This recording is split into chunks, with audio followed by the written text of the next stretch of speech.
Bom sábado mais uma vez, queridos amigos, irmãos. Foi referido aqui que não há visitas, que ação de casa ali, né? A Wanda, correto, Vânia? A Wanda, família, que ação de casa, então não vou dizer sejam bem-vindos. É uma alegria poder estar aqui com vocês mais uma vez, compartilhando a palavra de Deus. É o maior privilégio que eu considero é poder compartilhar essa palavra de Deus. E louvado seja Deus por essa oportunidade. Hoje eu quero, o que Deus colocou no meu coração e na minha mente, segue a linha do que nós temos estudado na escola sabatina. E eu quero convidar vocês então para nós basearmos essa reflexão, a abrirem as vossas Bíblias no livro de 2 Coríntios.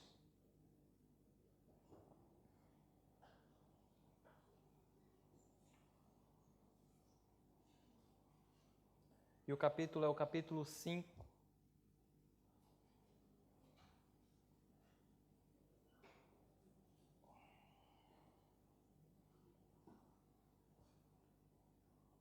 Carta de Paulo aos Coríntios, capítulo 5, versículo 11, e nós vamos ler até o versículo 20.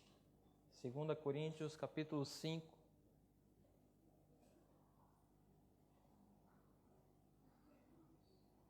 Capítulo 5, versículo 11 ao 20.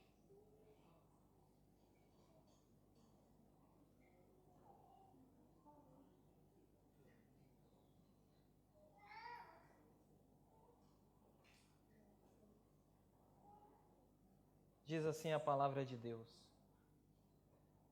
Assim que, sabendo o temor que se deve ao Senhor, persuadimos os homens à fé, mas somos manifestos a Deus.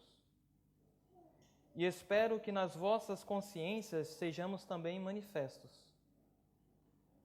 Porque não nos recomendamos outra vez a vós, mas damo-vos ocasião de vos gloriardes de nós, para que tenhais que responder aos que se gloriam na aparência e não no coração.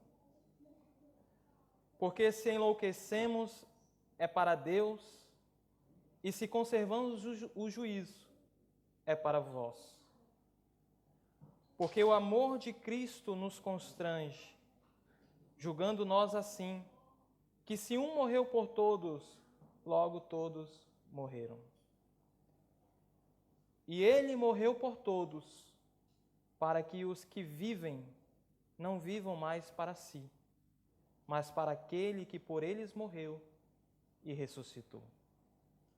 Assim que daqui por diante a ninguém conheçamos segundo a carne, e ainda que também tenhamos conhecido Cristo segundo a carne, contudo agora já não o conhecemos deste modo. Assim, se alguém está em Cristo, nova criatura é. As coisas velhas já passaram, e eis que tudo se fez novo. E tudo isto provém de Deus, que nos reconciliou consigo mesmo por Jesus Cristo e nos deu o ministério da reconciliação. Isto é, Deus estava em Cristo reconciliando consigo o mundo, não lhes imputando os seus pecados, e pôs em nós a palavra da reconciliação. De sorte que somos embaixadores da parte de Cristo, como se Deus por nós rogasse. Rogamo-vos, pois, da parte de Cristo, que vos reconcilieis com Deus.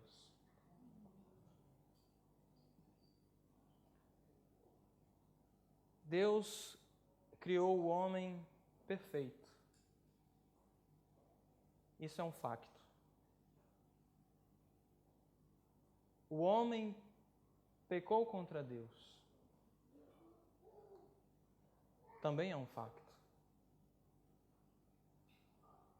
O pecado faz separação entre nós e Deus. Isso também é um facto. O pecado nos separou de Deus. O pecado nos separou do nosso próximo. E o pecado nos separou de nós mesmos. Porque muitas vezes somos ambíguos. E por tudo isso, a sua, a minha, a nossa maior necessidade é de que nos reconciliemos com Deus. Deus é a única fonte de vida. E dizer que alguém pode existir sem Deus é como dizer que um relógio pode existir sem o relojoeiro. Dizer que alguém pode existir sem Deus é como dizer que um girassol pode sobreviver sem a luz, ou uma rosa sem a água. Meus amados e meus queridos irmãos, por mais que nós queiramos ou não, a verdade é que toda a nossa existência depende de Deus. Quer nós queiramos aceitar ou não, todo o nosso ser depende de Deus. Ele é a vida. Ele é o Criador. Ele é o sustentador, o legislador, o libertador, o reconciliador, a luz do mundo e dos homens e a única esperança para a humanidade. A Bíblia diz que todos os homens pecaram e destituídos foram da glória de Deus. Mas louvado seja Deus, que nos amou de tal forma que enviou o seu Filho para nos redimir, nos reconciliar com Deus. E afinal das contas, foi justamente para isso que Cristo veio. Jesus não veio para fundar uma nova religião. Jesus não veio estabelecer uma nova doutrina, estabelecer uma nova ética. O objetivo de Jesus, da vida de Jesus, foi te reconciliar com Deus. É verdade que as Escrituras diz que na vida de Jesus, Ele operou muitas coisas grandes, extraordinárias e maravilhosas. Mas de acordo com Mateus capítulo 18, versículo 11, o objetivo principal da vida de Jesus é salvar os que se haviam perdido. Ou seja, querida igreja, o propósito da encarnação do Verbo foi restaurar, restabelecer, reaproximar, reconciliar a criatura ao Criador, o homem a Deus. E agora, em 2 Coríntios, capítulo 5, as Escrituras nos revelam que este ministério da reconciliação, esse ministério de levar pessoas a Deus, ele também é transmitido a todos aqueles que já foram levados a Ele. Ou seja, a sua igreja. O que a Bíblia está nos dizendo é que todos os chamados para a salvação são enviados para uma missão. E Jesus vai ratificar essa verdade em João capítulo 14, versículo 12, dizendo: na verdade vos digo, aquele que crê em mim, também fará as obras que eu faço. Portanto, meus amigos, no cristianismo, todo cristão é um ministro da reconciliação. No cristianismo, todo cristão é um embaixador da reconciliação. No cristianismo, todo cristão é um evangelista da reconciliação. Engana-se quem pensa ou diz que o imperativo de Cristo, a grande ordem de Cristo para pregar e fazer discípulos foi dado somente para os discípulos da sua época. E talvez vocês possam argumentar dizendo: pregador, mas eu não tenho nenhum dos dons ministeriais que estão ali em Efésios 4:11. E talvez isso possa ser verdade, de fato.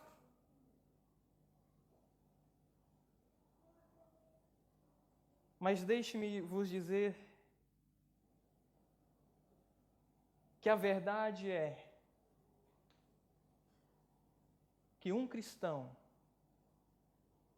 pelo menos um dom ministerial ele tem. E é o dom ministerial da reconciliação. Isso porque o propósito de Deus é o evangelho a toda criatura. E o método de Deus é a sua igreja. Mas deixe-me dizer algo ainda mais crucial. O tempo de Deus é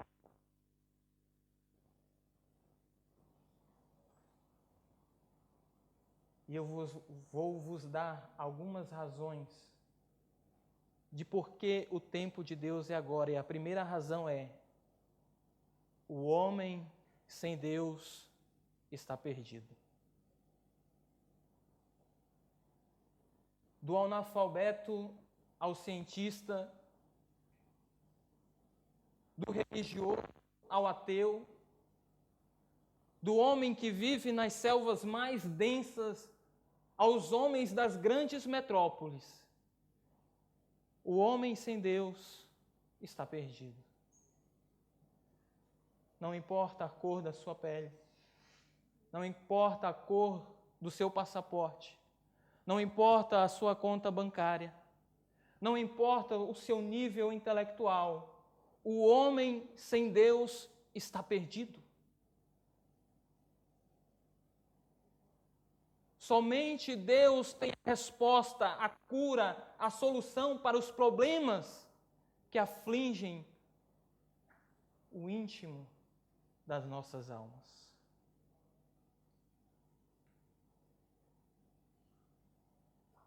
No Brasil, eu fazia parte de um ministério na igreja local chamado Evangelismo em Prisões. E nós, periodicamente, visitávamos um centro penitenciário, os irmãos sabem, de jovens e adolescentes. E eu me lembro que certa vez, ali era muito grande, e nós éramos poucos, e nem sempre nós conseguíamos conversar com todos, mas eu me lembro que certa vez nós fizemos o trabalho, e estávamos saindo, e quando eu estava saindo, um carcereiro gritou do fundo do corredor: irmão, tem um jovem querendo se matar. E eu rapidamente me virei e corri ao encontro daquele jovem. E quando eu me deparei com aquele jovem, eu vi um jovem de aproximadamente 18 anos. com um semblante de agonia,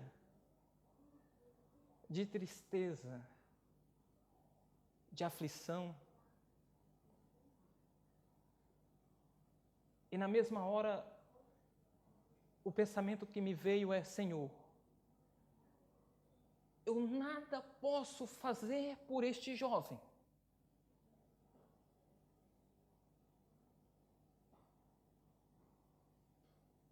Mas eu passei ali um tempo com ele, falando do que Jesus fez por ele, do que Jesus poderia ainda fazer por ele, e do que Jesus fará ainda por ele, se ele assim o quisesse. E para resumo de conversa, no final, nós dobramos os nossos joelhos. E ele se entregou para Jesus.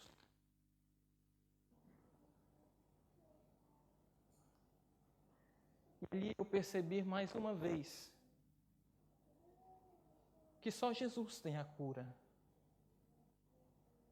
tem a solução, tem a resposta, tem a saída para os problemas que afligem o recôndito da nossa alma. O homem, amigos e irmãos, sem Deus, está perdido. E eu quero vos chamar a atenção que nós vivemos em um mundo de 8 mil milhões de pessoas, onde apenas 2 mil milhões professam a sua fé em Jesus Cristo. O senso de urgência é tão grande que a voz de Deus dita a Isaías há 2.700 anos ainda ecoa em nossos ouvidos. A quem enviarei? Quem há de ir por nós?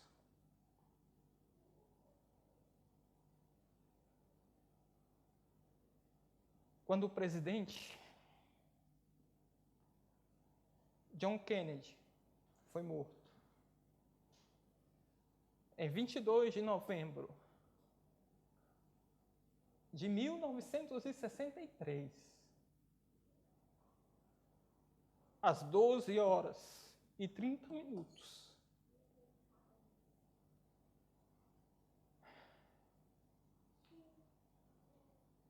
30 minutos depois,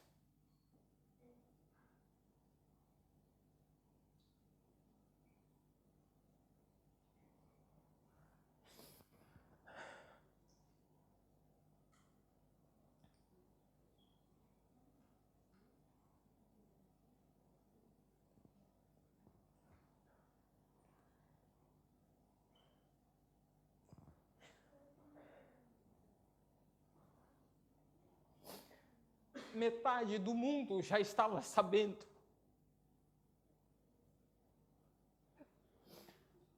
Há 2000 anos Jesus Cristo morreu. E praticamente metade do mundo não sabe ainda desse acontecimento.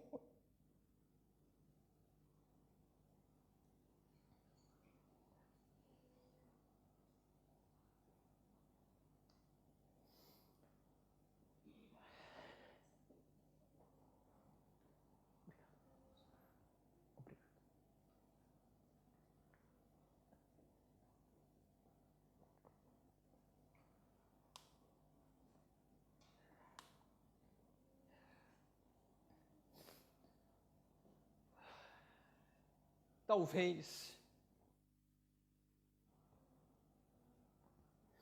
você nunca falou de Jesus para alguém. Talvez você esteja ocupado demais.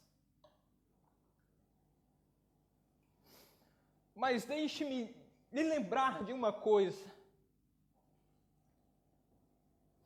Em Mateus capítulo 28, versículo 19 e 20, Jesus disse: ide, fazei discípulos,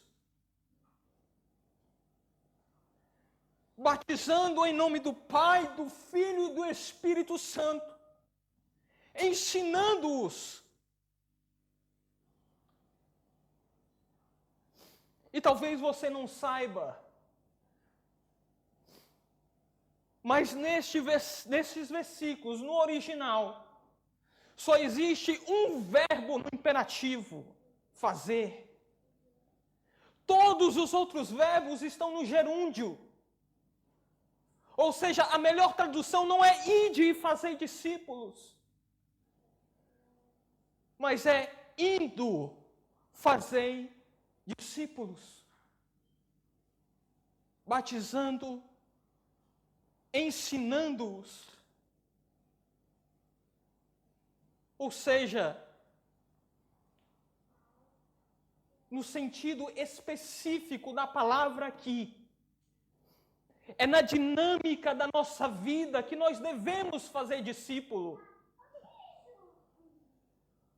Você vai trabalhar e volta do trabalho. Você vai para a escola e volta da escola.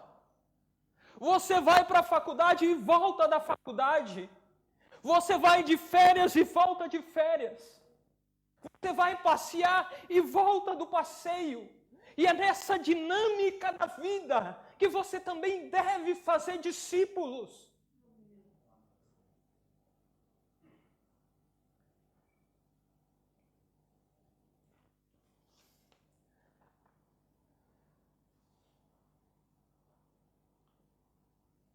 Fazer discípulos não é uma tarefa que precisa de um treinamento especial. Fazer discípulos não é uma tarefa somente de pastores, de anciões, dos líderes da igreja. Todo chamado para a salvação é um enviado para uma missão. E esta missão é intransferível. A ONU não vai evangelizar.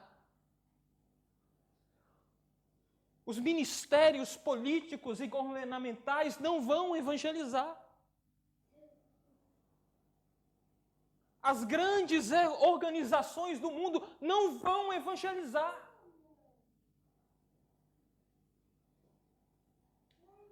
Se nós nos calarmos, pessoas vão morrer nas suas impiedades. Seus colegas irão morrer. Sua família irá morrer. As pessoas que você convive irão morrer.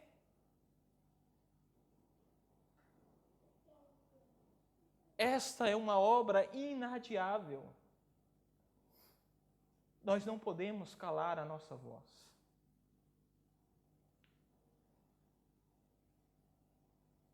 A segunda razão pela qual o tempo é agora é porque enquanto a igreja dorme, as falsas religiões proliferam. Nos últimos 70 anos, o islamismo cresceu 500%. Nos últimos 70 anos, o hinduísmo 67%. O budismo cresceu 145%. E pasmem, meus amigos, o cristianismo cresceu apenas 47%. A revista Al-Islam prevê que em algumas décadas, a Europa será do Islã.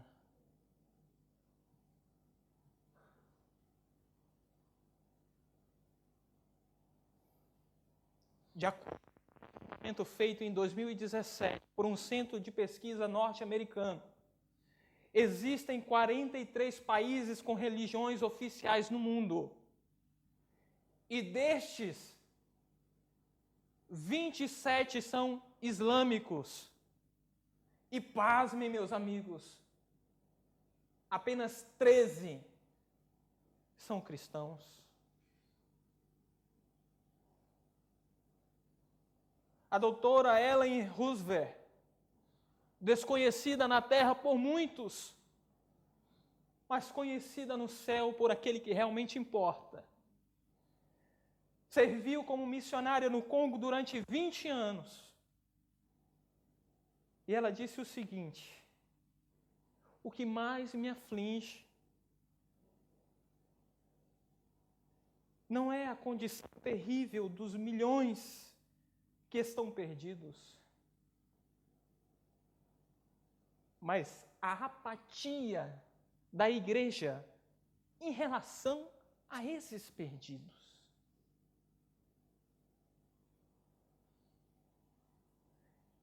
Enquanto a igreja dorme, as falsas religiões proliferam. O missionário escocês que viveu em meados do século XIX, chamado Alexander Duff, passou 33 anos da sua vida como missionário na Índia, levando várias pessoas a Cristo. E já com idade avançada, ele decidiu adotar uma estratégia diferente e voltou para a Escócia. E ali o seu intuito era fazer congressos, cultos, reunir jovens, para então enviá-los às missões. E certa vez ele fez isso. Reuniu os irmãos, reuniu a igreja, reuniu os jovens, pregou e fez o tão esperado apelo.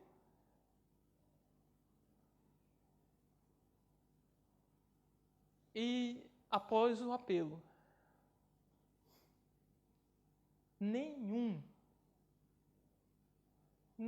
jovem se manifestou. A história diz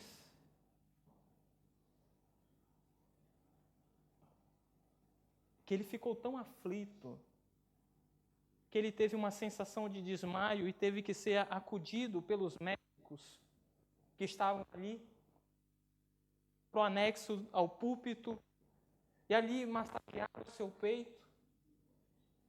E quando a sua lucidez estava voltando, a primeira coisa que ele diz: eu preciso voltar para o púlpito. E os médicos: não, você está muito emocionado, você não tem condições. E ele: não, eu preciso voltar para o púlpito. Eu ainda não terminei o meu sermão, eu ainda não terminei o meu apelo. Então, com muita insistência, ele voltou para o púlpito e disse as seguintes palavras: se a rainha da Escócia viesse aqui e vos convidasse para que vocês fossem embaixadores em qualquer lugar do mundo, vocês iriam com alegria. O Rei dos Reis e Senhor dos Senhores vos convoca. E vocês dizem não. Pois assim irei eu, mesmo velho, cansado, doente, mas um povo saberá que alguém os ama.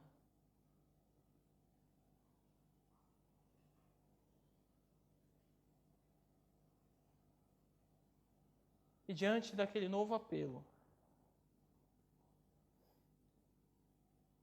dezenas de jovens disseram: Senhor, eis-me aqui.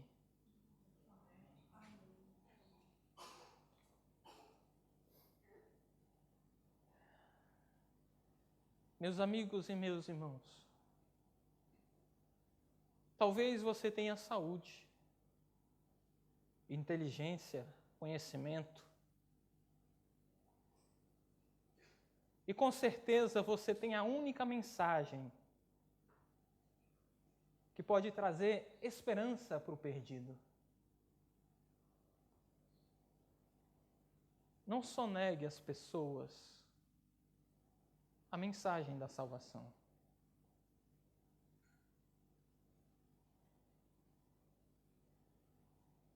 Fale e permita que o poder do Espírito de Deus tome você. Revista você. Use você. Para que você testemunhe desse nome, que é o nome todo-poderoso do nosso Senhor Jesus Cristo.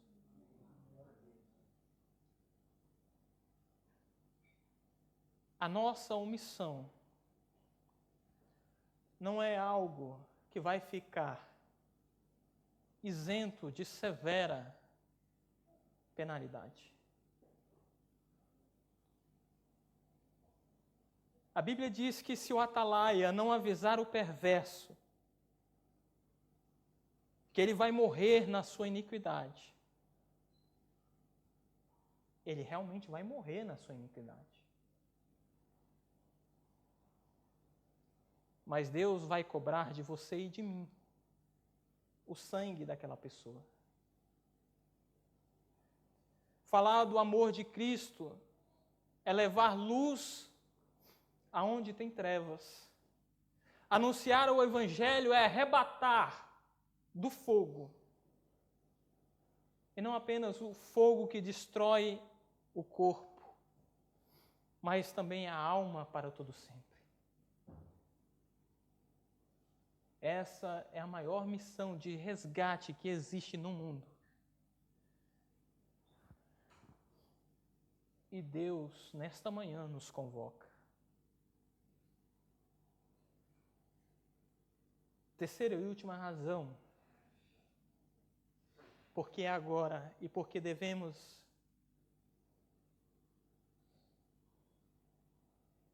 evangelizar.